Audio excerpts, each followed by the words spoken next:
It's a great day in SimWorld, everybody. Good morning and welcome to SimWorld Today. I'm your host, the still under the weather B-Ron, and as always, my co-host Yells is here with me. Thank you, Rick Blaze, for filling in for me yesterday. I appreciate that. At 70%, I see Yells right there. Tears. I know Blaze ain't here, but I'm back, and hey, Those are tears of wanting you to feel better, B. Ron. That is wanting you to feel better. Rick Blake, hey, I he's went back to the number two show. It was a moment in time. We got you back. Let's do it. got me back, man. Yeah, let's go ahead. Let's jump right into it. I'm gonna try to get through what I can today, as far as energy wise. But hey, we'll pick it up for you guys. Try to I anyway. got you back. Let's. Oh, I I got you appreciate back. it. I appreciate it. Let's start talking about last night, man. We had some great games on tap. We're gonna talk about first Cascadia or H Town and the Southeast Select. That was a really fun game that went down to the wire. Looking at it here, it was, man, I expected that game to be as close as it was. H-Town got the win 79-76. Keith and Carter had 6 points, but really it was Corey Yams leading the way. Offensively, 20 points, 8 rebounds. Also had some help from newcomer Almighty Cole, 14 points from him. This guy just got 3 points he had 10 points, 4 rebounds. All had 6 assists for them. And on Corey Yams, 4 assists as well from the big man spot. Look at that move there by Almighty Up for Saul, him. too. Man, yeah, it was really, really fun game. And looking over on the Southeast Select side, Olvin Carballo, 28 points One of his big threes in there. 31 minutes. Yeah. Absolutely insane. Absolutely insane. Was he doing Uh, his Trey Turner impersonation? yeah, yeah. Well, look, It was. I mean, this game went down to Go ahead. overtime if I'm not mistaken, and that was a big time game. I think it was a statement game for H Town. I think Corey Yams came out and he did his thing. Yeah, H Town came out kind of sluggish in the first quarter. Only 12 points they put up in that first quarter, but they got it going in the fourth as they rallied back from being down a bit, and they got it done in OT. You said there, Corey Yams looking at 20 points, 8 boards, 4 assists, 2 blocks. He got to lead the way. He looked excellent on this side of the game. So he went to work in the post. He took advantage of his mismatches. He forced the double team and got it out to other guys who were knocking it down. Vincent Magic getting to play more of a facilitating role. 6 assists. Almighty Saul, as we thought he would. A lot of us on the inside knew that this guy would be a major part of this team. 14 points in 19 minutes. He got to knock down some open jumpers, and he went to work on the inside. Coach Bellardi is the Zen master of getting the big men to work. B. Ron, he gets to work. yeah, But I yeah, will say this: I'm the master. I'm dual personality here, man, or not dual of course, personality, yeah, dual perspective. If I give you yes, one yes. side, I got to give you the other. Where the hell was Tyrell Thompson? Maybe he wasn't needed, but Tyrell Thompson, the leading scorer for this team last season, maybe it's just a moment passing with Corey Yams rolling in the way he did. But this was a close Right. game, and only two field goal attempts for Tyrell Thompson, who led the team in scoring last season. Don't know if it's a theme. B-Ron, what's your takeaways of what the game were, and you got anything on the Southeast Select side? So, look, the game ended up going to overtime, like you said.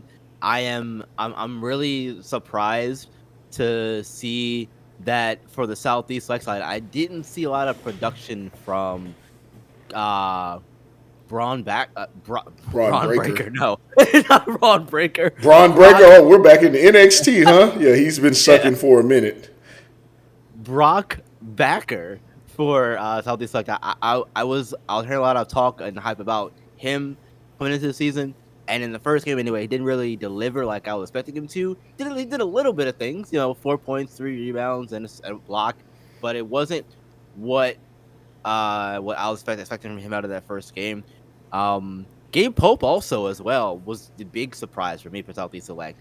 He filled the stat sheet: 4 points, 3 rebounds, 3 assists.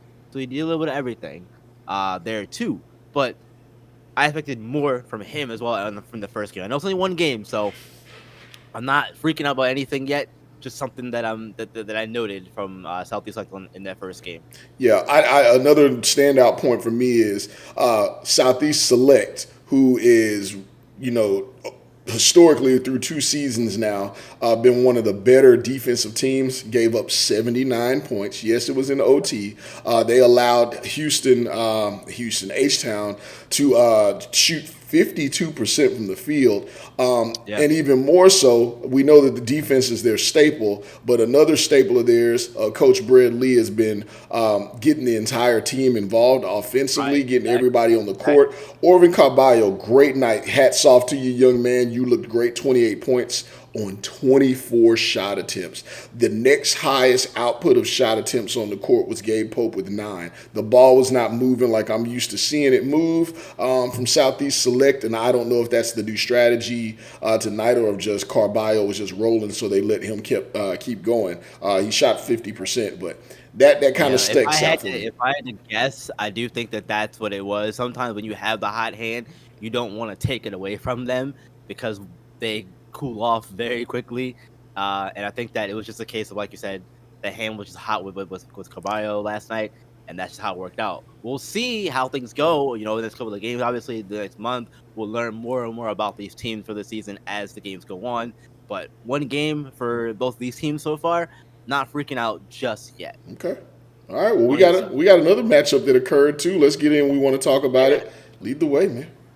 Yeah, let's go ahead and let's jump into this one. So Cascadia and Beyond the Arch, Cascadia looking to go 2-0, and they did. They did just that, winning 77-59 over Beyond the Arch. And again, it was another one of those big offensive nights from Cascadia.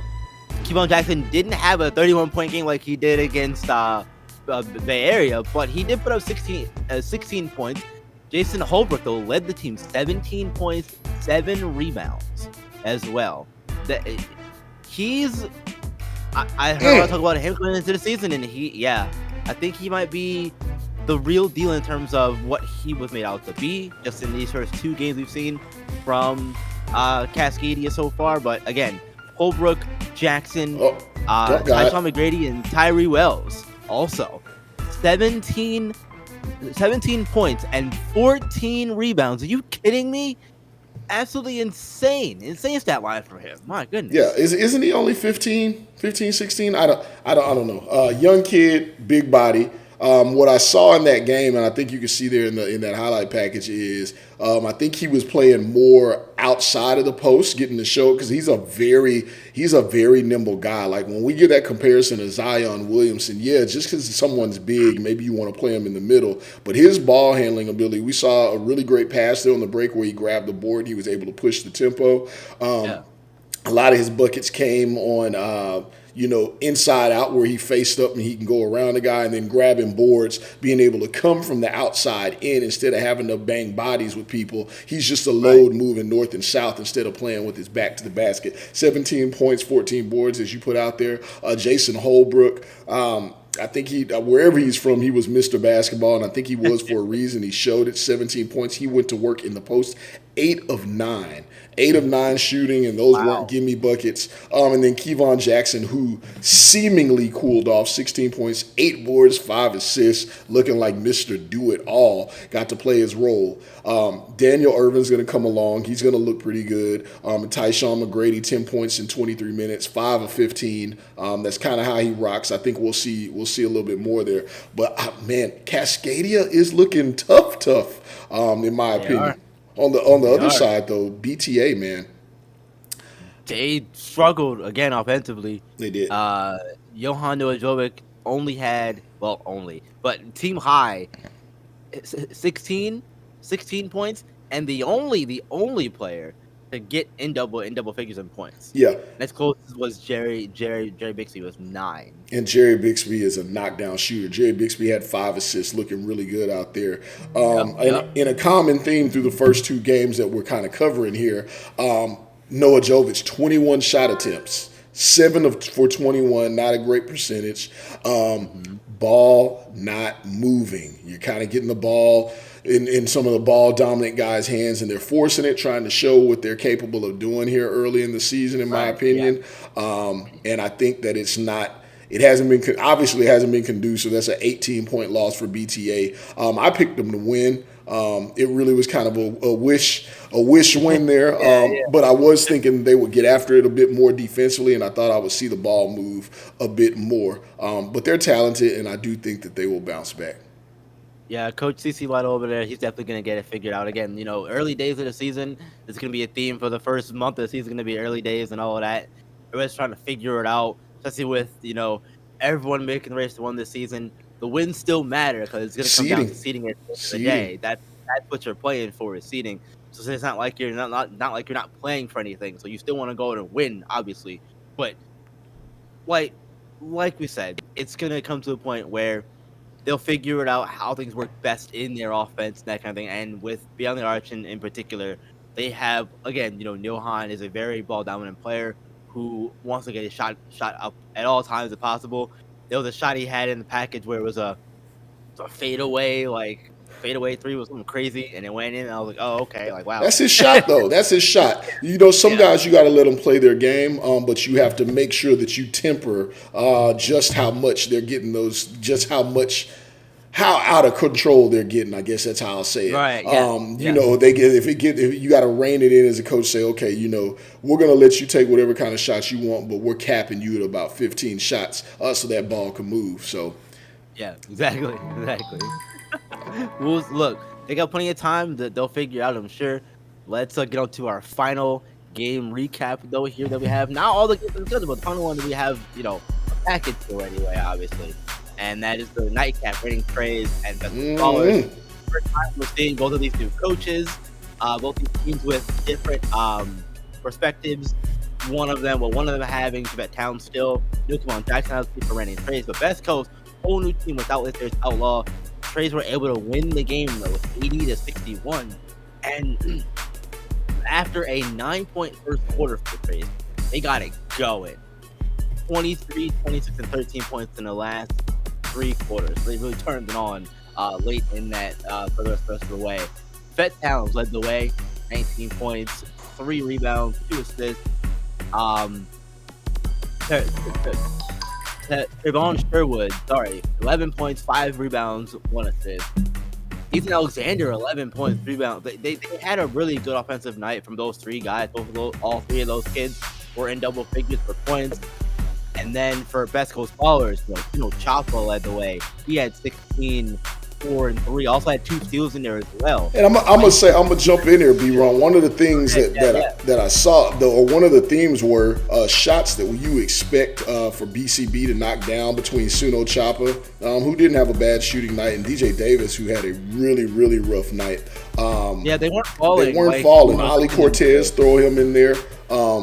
The consistency wasn't there on the shot, and I think that'll pick up overnight. I don't think we'll see a 0-7 night from DJ Davis again. I would have liked to see Dre Ryder, the lone returning piece, the veteran on the team and Mr. Consistency last year, as well as so far this year. He shot 2 of 4 in that game.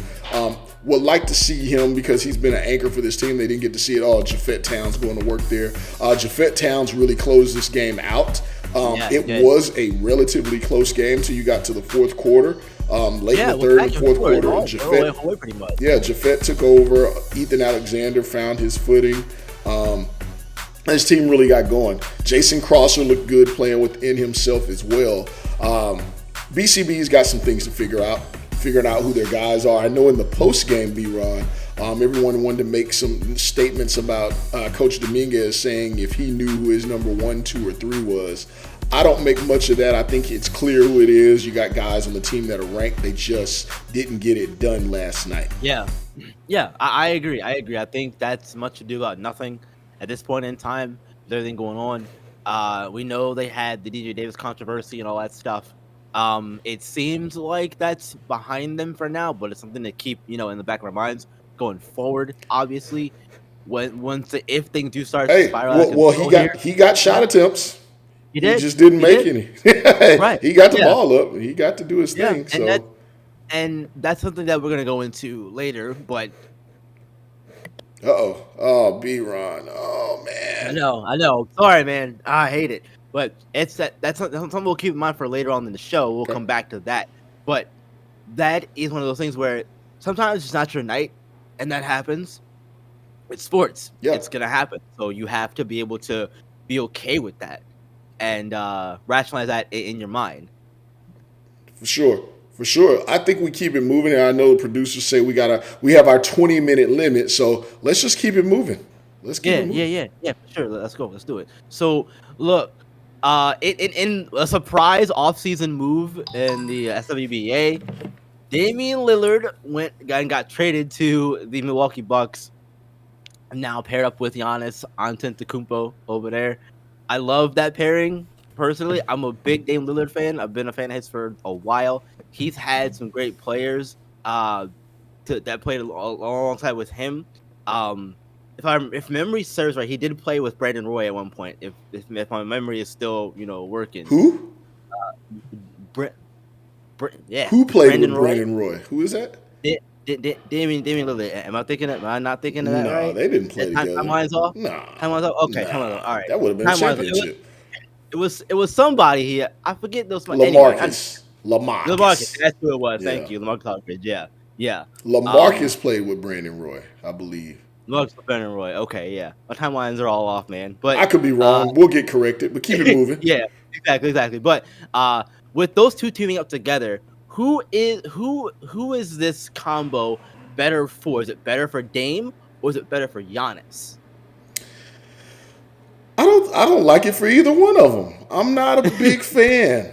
Not a big fan of it. I'm Okay. not a big fan of this combination, man. As I said before, I like Giannis and I like Drew Holiday on this team. I'm a Dame Lillard fan. I love his character. I love what he is as a player. I love how he stuck to Portland until he had to leave. But I just don't like him there in Milwaukee. He gives them more offense, and that's all anyone cares to talk about nowadays is offense. Yes, Milwaukee needed better offense in moments, which is why they didn't get to the championship in years past. They needed some help from Giannis or for Giannis. That doesn't mean that you needed to. Here's how I look at it. What Drew Holiday did, and a lot of other point guards, not named Drew Holiday, versus Damian Lillard. You're giving up essentially an extra 16 points a game, right? And offense comes and goes, right? There's nights Right. where offense is going to rock and it's going to hit. There's nights where offense is not going to be on, like what we saw with DJ Davis. I don't expect to see that Right. routinely. Right. There's Yeah. going to be off nights, but you're picking up 16 points of offense, but you're losing 16 points of defense, in my opinion, because he's not a good defender. Now, you say, Ron, Yells, that's a wash. It's 16 and 16. What I just said, and if anyone wants to argue it, we'll go find whatever the stats are.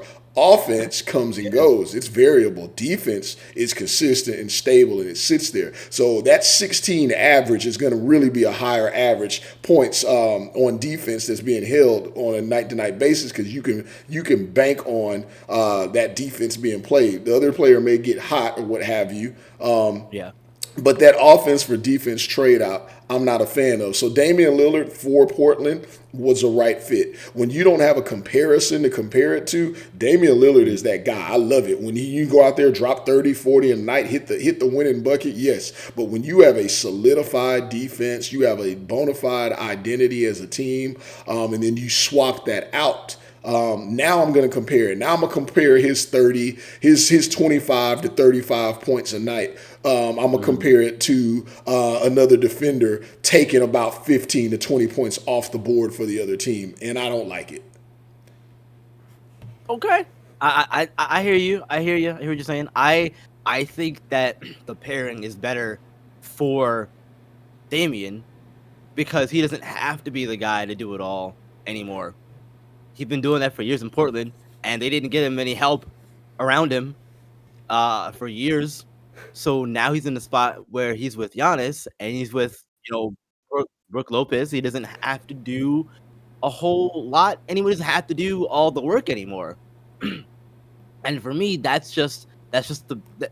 is always the better option in my personal opinion. When you have two guys like that who both can score in bunches like they can, we know. I know you just want a holding well defense, and I hear you. But I'm gonna talk about offense here because Yep. that's what That's everybody all wants to talk everyone about. cares about. So I let's made the talk point about it. yesterday in the thread, Yeah, so it is what it yeah. is. So I mean, let's talk about it though. When you have those two guys, Giannis and Dame, who can go and get they can go and get you 40 points combined if they have to, maybe 50 if one gets for 30 or whatever. But that is beneficial to a team, and we'll get to see a lot of that, I think, this season from them, and however long Dame decides to play after. But I do think that it's better for Dame because he doesn't have the pressure isn't all on him anymore to get it all done. I agree. I agree with that part. But he sure puts a lot of pressure on the rest of the team to play defense, a la James Harden. That's all I'm saying. That's all That's I'm that saying. Touche, though, that's sir. fair. Yeah, that's fair. Look, so we've got the season starting now. A couple of games in for some teams. Some of them haven't played their first games yet, SimWorld prep but wise, yep. yes, some prep wise, yes, yes. So with the season comes losses. You're gonna lose. None of the teams are gonna go undefeated. I don't see that happening at all. Yeah, Oceana, you The league blew it for me. the league is too talented. I don't see it happening. So and we know that winning is a great cure all, yells, but uh, what are some other ways to bounce back from losses that don't involve winning? Because again, like as former athletes, we know that again, yeah, winning is great and it's good to come back from losses, but there are other things that you can do as a team, as a player, to bounce back from losses, be it if you perform bad or the team performed bad as a whole, what that resulted in a loss or anything like that. Because you're gonna have those heartbreaking losses where you lose by 1 point on a last second shot in overtime, and you're gonna have those games where you get blown out by 35 points. So there's different ways to bounce back from those. In your opinion, what are some of the best ways to do that? For me, I'll stand with my caveat. There are other things, and the crazy thing is from this generation of hoopers and fans. If you were to ask them this question, if they win the game, the only thing that matters is win. If they had 5 points and they shot 1 for 30, we got the win. If you ask them if you ask them in a loss, Loss. Yep. then they're going to shout out the stats. So, but I did this. I'm a guy that measures in progression. That's what I'm always looking at. So people talk about the eye test. That's what the eye test is progression. You can quantify that in stats. I'll give you a perfect example. I always come back. Here we come back to defense again. If a team loses a game, as you said, let's take Southeast. Southeast Select lost last night to H-Town Hoopers. They lost in overtime. They lost by 3. Orvin Carballo had to score 28 points in that loss. That's a loss. They come back tomorrow. They still lose their next matchup, right? They lose their matchup. They hold the team to 60 points. They get back to their defensive identity, and the ball moves around. I've seen progression. That's something I can work on as a coach. It's something I can work on as a team. I know that Yep. we have some building points to build to. So it's an eye test for me. It's getting to what you do best. I always have this joke. I know you've heard it before, but it's not a joke. It's more of a funny truth. If you want to sell left-handed spoons, if you work on selling left-handed spoons long enough, people are going to buy left-handed spoons. Left-handed spoons are the thing for y'all trying to figure that out. Yeah. So if you create an identity for what your team is, if a player has an identity for how he rocks as a player, what he does in the game of basketball, if you work on doing those things consistently, everybody has a role and this team can work together. So the more synergy I see from a team as they build that, and you see that that's built upon game after game, win or lose, it's going to get to a point where those teams are winning. That's what you see late in SWBA seasons and other seasons where a team will hit a stride and they go on a run and they're not beatable, just like the Nuggets were great all season, but the run they went on in the playoffs late there is because their chemistry was built and they were a freight train rolling downhill. I'm looking for progression, B-Ron. Yeah, no, I definitely agree with you there. I think progression is the biggest thing to see in those kinds in those kinds of losses, and that doesn't matter what level you're on. But at the prep level in particular, since we're talking about it, those are also things that colleges are looking for too. You can be getting blown out by 20 points, and the scouts can be looking at, what you're doing on and off the court when you're not on the court. If you're sitting on the bench, how are you reacting? If you're in the game, are you still giving it, 100%? That kind of stuff. So you have to be aware of that going forward in terms of how you handle a loss and how you react to the loss on the court too. So progression, getting better, and all that, but it's also about how you handle yourself. Yeah. You could be again, and I think that goes both ways too. You can lose by 1 point and get frustrated and throw stuff and all that, and that's fine. Skip But the post game interview, blow up right, on your yeah, teammates, right, throw exactly. You can accusatory do that. stuff out there. Yeah, that's character Yep, you things. can Yeah. do that in both of those situations. Neither of them come back to look good on you, though. So it's managing your emotions is also part of getting over it. As our topic here states, you have to be able to really have a strong mental capacity to be able to handle any kind of loss because it's gonna happen. You're not gonna be perfect all the time. Yeah. You're gonna have those games like DJ Davis has where your shot isn't falling and you can react in one of two ways. Hey, my shot's not falling, I'm still gonna play, I'm still gonna play my game because this is what I do. Or I can sit on the bench and pout and go and not be active in the offense and kind of zone out on the floor. How you react is up to you, but everybody's watching at all times. Yeah. Well, look, the Uh, producer's in our ear, man. You hear him? yeah, yeah, yeah, Here he is again. yeah. We gotta go, guys. Thank you all for joining us on SimWorld today. Really appreciate you guys as always. Thank you for putting up with me and my coughing and all that stuff. I appreciate y'all. As always, yells. Thank you for joining me. I appreciate it, man. I hope to be back 100% by next week. We'll see. But until then, you guys remember, SimWorld's the only place where you can see the game, be the game. We'll see you tomorrow.